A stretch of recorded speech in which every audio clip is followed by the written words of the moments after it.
जय हिंद दोस्तों, आप देख रहे हैं अध्ययन केंद्र। इस वीडियो के माध्यम से अभी हम पढ़ रहे हैं लुसेंट ऑब्जेक्टिव का बुक, जिसमें हमारा चल रहा है भारतीय अर्थशास्त्र मीन्स इकोनॉमिक्स। और एक्सरसाइज है हमारा मुद्रा एवं बैंकिंग। ध्यान से देख रहे हैं आप लोग। अभी तक हमने 260 प्रश्न इसके कंप्लीट किए हैं।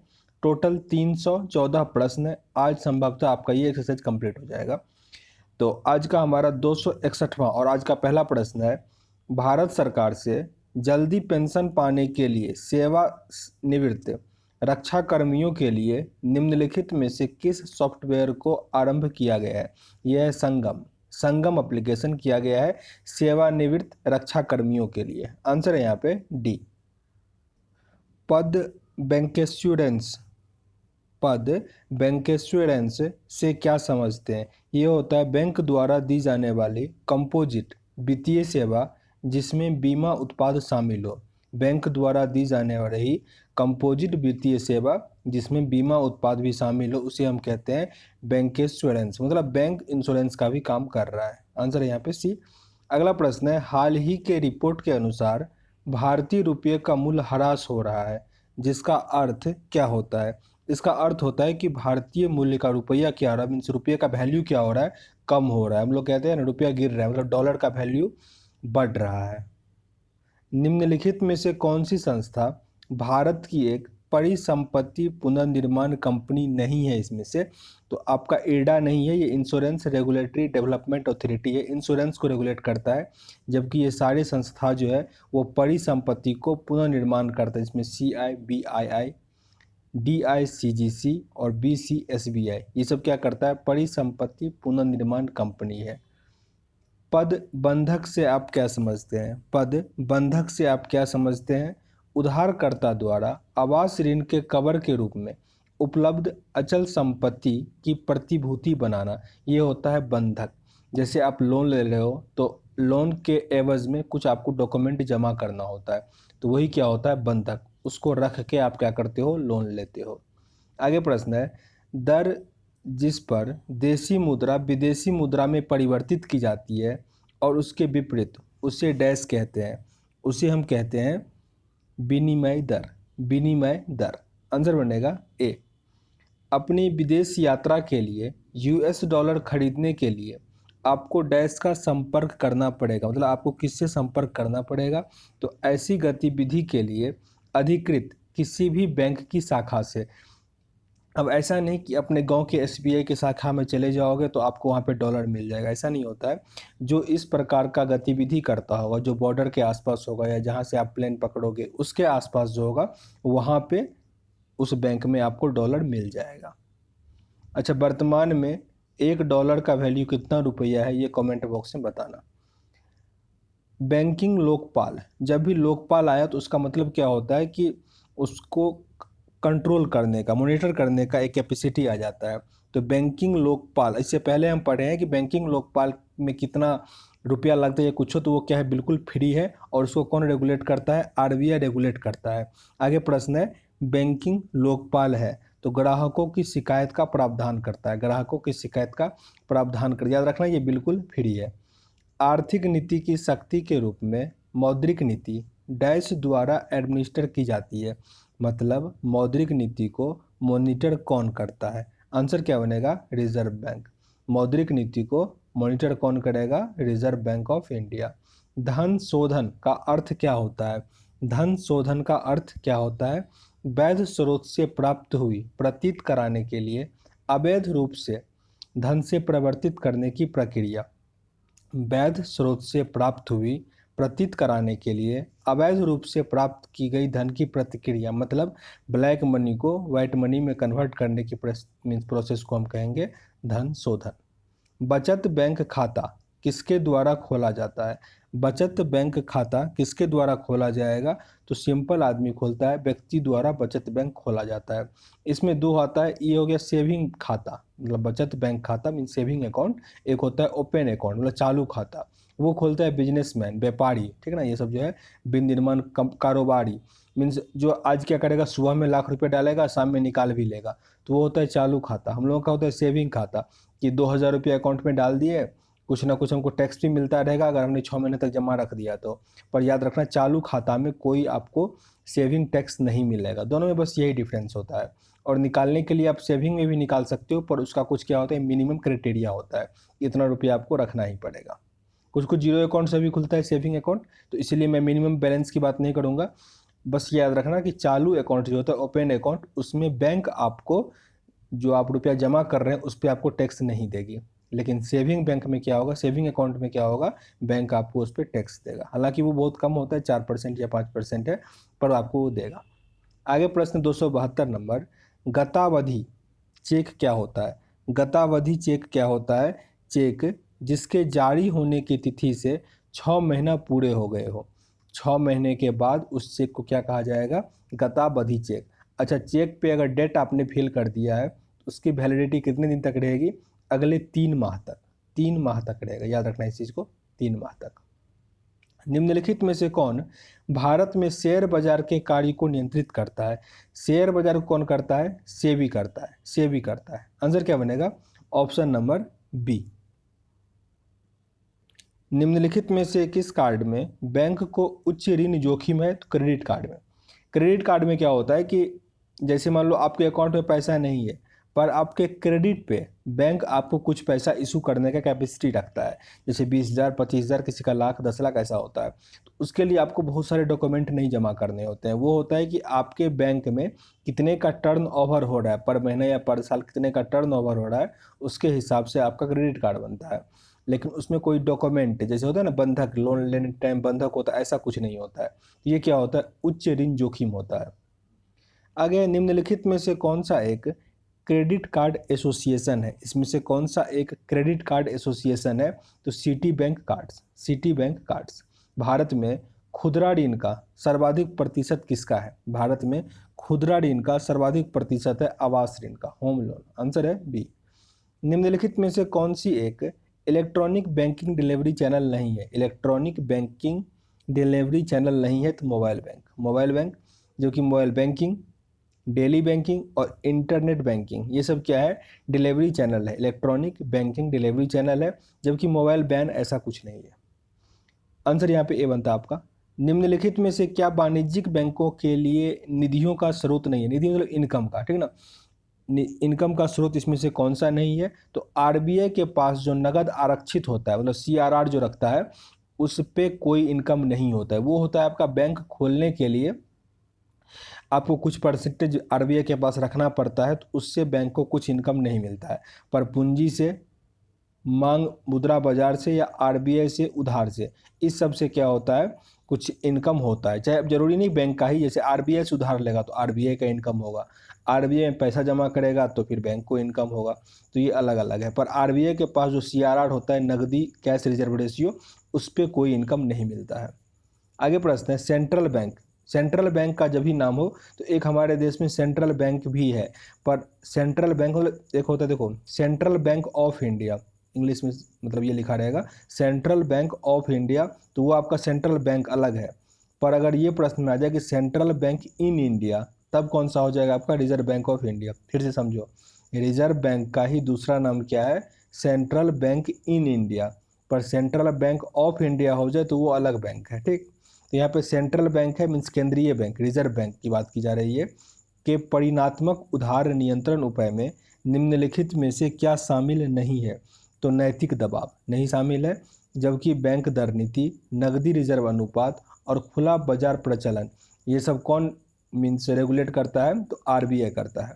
बम्बे स्टॉक एक्सचेंज, ये एशिया का सबसे पुराना स्टॉक एक्सचेंज है। बम्बे स्टॉक एक्सचेंज ये कहाँ स्थित है? ये स्थित है दलाल स्ट्रीट, दलाल स्ट्रीट में। और बम्बे स्टॉक एक्सचेंज का किससे मापा जाता है? सेंसेक्स से, सेंसेक्स से। और जबकि नेशनल स्टॉक एक्सचेंज का निफ्टी से मापते हैं, निफ्टी। संवेदी सूचकांक में निम्नलिखित प्रतिभूतियां होती है। संवेदी सूचकांक में कितनी प्रतिभूति होती है? 30, 30। आंसर है सी। बीमा क्षेत्र में विदेशी प्रत्यक्ष विनियोग का प्रस्तावित स्तर कितना है? प्रस्तावित स्तर है उसका 26%, 26%। भारत का सबसे बड़ा शेयर बाजार निम्नलिखित में से कहाँ है? हाँ, यहाँ पे लिखा है कौन सा है, कौन सा तो फिर बॉम्बे स्टॉक एक्सचेंज हो जाएगा, बॉम्बे स्टॉक एक्सचेंज। पर पूछा जा रहा है यहाँ पे कहाँ पे, मीन्स कौन सी जगह पे, तो आंसर क्या हो जाएगा, मुंबई, मुंबई। आंसर है सी। इनसाइड ट्रेडिंग संबंधित है, इनसाइड ट्रेडिंग किससे संबंधित है, ट्रेडिंग मतलब होता है व्यापार, तो इनसाइड ट्रेडिंग किससे संबंधित हो जाएगा, शेयर बाजार से, शेयर बाजार से। आंसर है सी। निम्नलिखित में से कौन सा वैकल्पिक धन का उदाहरण है, वैकल्पिक धन का उदाहरण है चेक, चेक। और ये सब तो डायरेक्ट धन ही है आपके पास, चाहे सिक्का हो, बॉन्ड हो, करेंसी हो। वैकल्पिक धन क्या होता है, चेक होता है। निम्नलिखित कथनों पर विचार करना है कि इन दो कथनों में से कौन सा आपका सही है। तो संघ, अच्छा, भारत में शेयर बाजार तथा फ्यूचर्स बाजार के लेन देनों पर कर संघ द्वारा लगाया जाता है, ये बिल्कुल सही है। शेयर बाजार पर कर जो होगा कौन लगाएगा, भारत सरकार लगाएगा। राज्यों द्वारा एकत्रित किया जाता है, नहीं, राज्य हमेशा भूमि कर से संबंधित कुछ होगा तो वो करेगा। आंसर क्या बनेगा, ऑप्शन नंबर ए। जैसे एक प्रश्न कुछ दिन पहले एसएससी में आया था कि मान लो किसी स्टेट में कोई खान मिल गया, ठीक ना, तो उस पर किसका अधिकार चलेगा, तो वो स्टेट गवर्नमेंट का चल जाएगा। कोई मेला लगा हुआ है तो उससे अगर कुछ टैक्स आ रहा है तो वो किसका होगा, राज्य सरकार का होगा। भूमि कर जो देते हैं वो भी राज्य सरकार का होगा। आगे प्रश्न है हमारा, भारत में निम्नलिखित में से कौन सा वायदा, कौन सा वायदा बाजार आयोग द्वारा विनिमय होता है, कौन सा वादा बाजार आयोग द्वारा विनिमय होता है, मीन्स उसके द्वारा निर्धारित होता है। आंसर क्या बनेगा आपका, जिंस फ्यूचर्स बाजार, जिंस फ्यूचर बाजार। Option number B.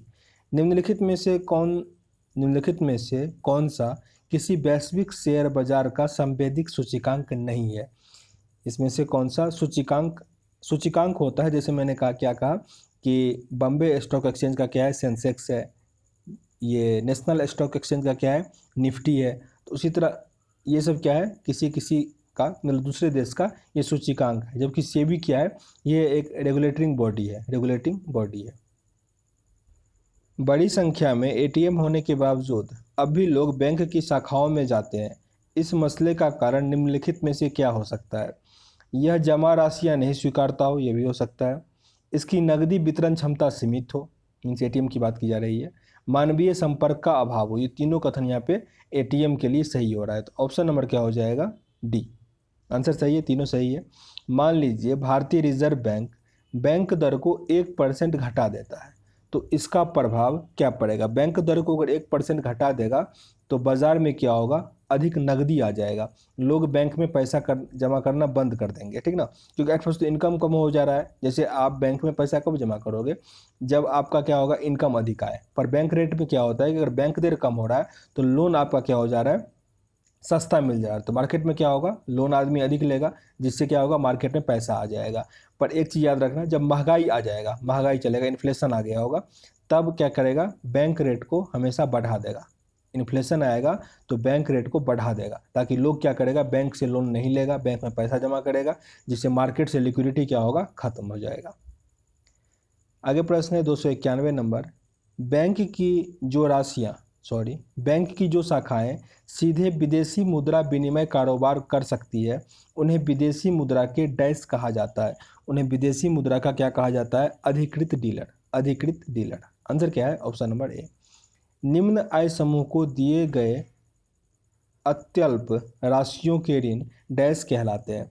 जैसे बीपीएल में है, उसको निम्न राशि का जो लोन दिया जाता है उसे हम क्या कहते हैं, उसे कहते हैं सूक्ष्म ऋण, सूक्ष्म ऋण, मैक्रो लोन कहा जाता है उसको। Option number B.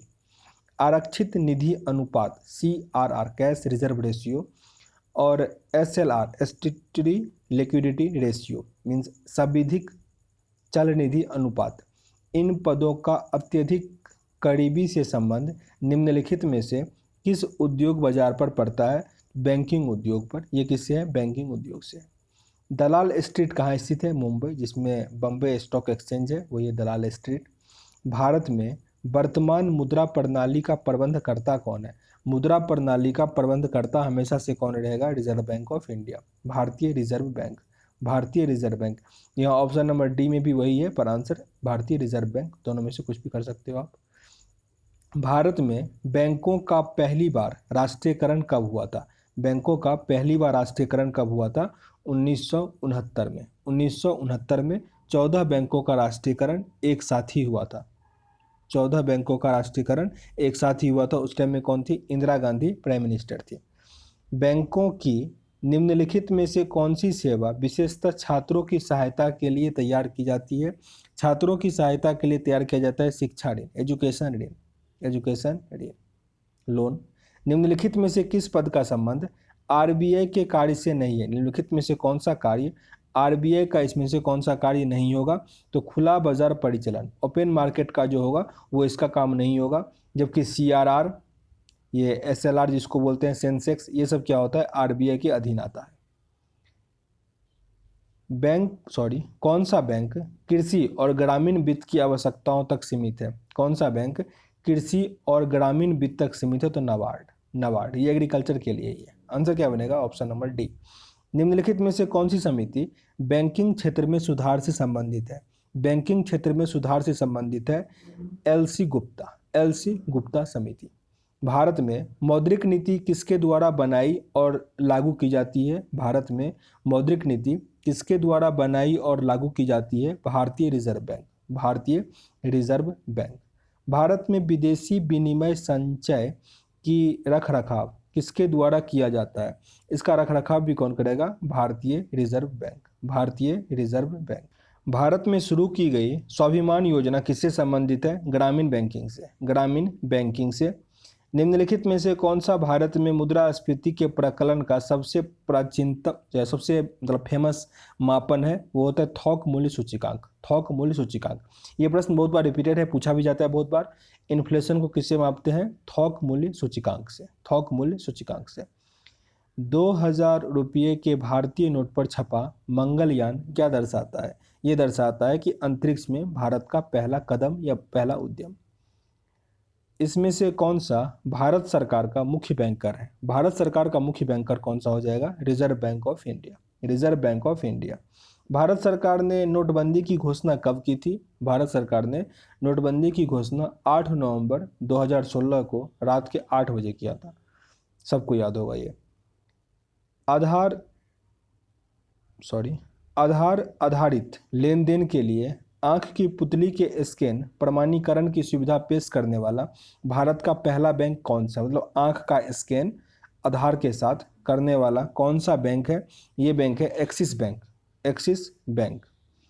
हाल ही में आरबीआई द्वारा जारी 50 रुपये के नोट के पृष्ठ पर छपा निम्नलिखित में से किसका रूपांकन है? मतलब 50 रुपये के नोट पे क्या चीज़ छपा हुआ है? तो हम्पी के पत्थर का बना रथ। हम्पी के पत्थर का बना रथ। निम्नलिखित में से भारत के विमुद्रीकरण, मतलब रुपया जो चेंज हुआ था, का कौन सा औपचारिक उद्देश्य नहीं था? इसमें से क्या उसका उद्देश्य नहीं था? तो आंसर है यहाँ पे स्व व्यवसाय की अंकीय तरीकों का अधिक उपयोग। जबकि क्या सब कारण था? तो अर्थव्यवस्था में नकदी की मात्रा का कम हो जाना, कर आधार को बढ़ाना, मतलब टैक्स बढ़ाना, इनकम टैक्स बढ़ाना, हालांकि जीडीपी की विकास दर में वृद्धि करना। ये 3 कारण थे जिसके कारण विमुद्रीकरण किया गया है। और भी कुछ था, टेरर का फंडिंग, बहुत सारी चीज़ न्यूज में थे। रुपये जारी किया जाता है, जैसे ब्लैक मनी को बंद करना, करप्शन को कम करना, ये सब उसका रीजन था। रुपये जारी किया जाता है, रुपये एक कार्ड है एटीएम की कार्ड की तरह, वो किसके द्वारा जारी किया जाता है? तो भारतीय राष्ट्रीय भुगतान निगम लिमिटेड के द्वारा। भारतीय राष्ट्रीय भुगतान निगम लिमिटेड के द्वारा। आंसर है ऑप्शन नंबर सी। रेपो दर विचारणीय होता है। रेपो दर विचारणीय होता है मौद्रिक नीति के अंतर्गत। मौद्रिक नीति के अंतर्गत रेपो रेट में चेंज किया जाता है, वो कौन करेगा? आरबीआई करेगा। खुले बाजार की कार्यवाहियाँ समाहित होती है। खुले बाजार ये समाहित होता है साख नियंत्रण की परिणात्मक विधियों में। साख नियंत्रण की परिणात्मक विधियों में। और लास्ट प्रश्न है आपका, निम्नलिखित में से कौन मुद्रास्फीति मीन्स इन्फ्लेशन की दर गिरने का निहितार्थ है? मतलब मुद्रास्फीति जो है, इन्फ्लेशन जो है वो कम होगा। इसके लिए कौन कौन सा कथन यहाँ पे सही है? तो कीमतें गिर जाती है, ये बिल्कुल सही है। कीमत इसमें क्या होता है? गिर जाता है। कीमत पहले की तुलना में अधिक धीमी सी बढ़ता है, ये गलत है। खाद्य आपूर्ति बढ़ जाती है, ये भी नहीं। औद्योगिक विकास गतिशील, ये भी नहीं, गतिशील नहीं होगा। औद्योगिक विकास क्या होता है? कम हो जाता है। तो बस यहाँ पे आपका एक सही है। तो आंसर क्या बनेगा? ऑप्शन नंबर बी यहाँ पे सही है। तो टोटल 314 प्रश्न थे। 4 वीडियो के माध्यम से मैंने इसको कंप्लीट किया, पूरा कंप्लीट है। अगर सेशन अच्छा लगा हो, कुछ सीखने का मौका मिला हो तो लाइक कीजिएगा, शेयर भी कर दीजिएगा, चैनल पर नए सब्सक्राइब भी कर दीजिएगा। पसंद ना आया हो डिसलाइक भी कर सकते हैं, पर कारण जरूर बताइएगा ताकि वीडियो को इम्प्रूव कर सके। मिलता है नेक्स्ट वीडियो में, तब तक के लिए जय हिंद।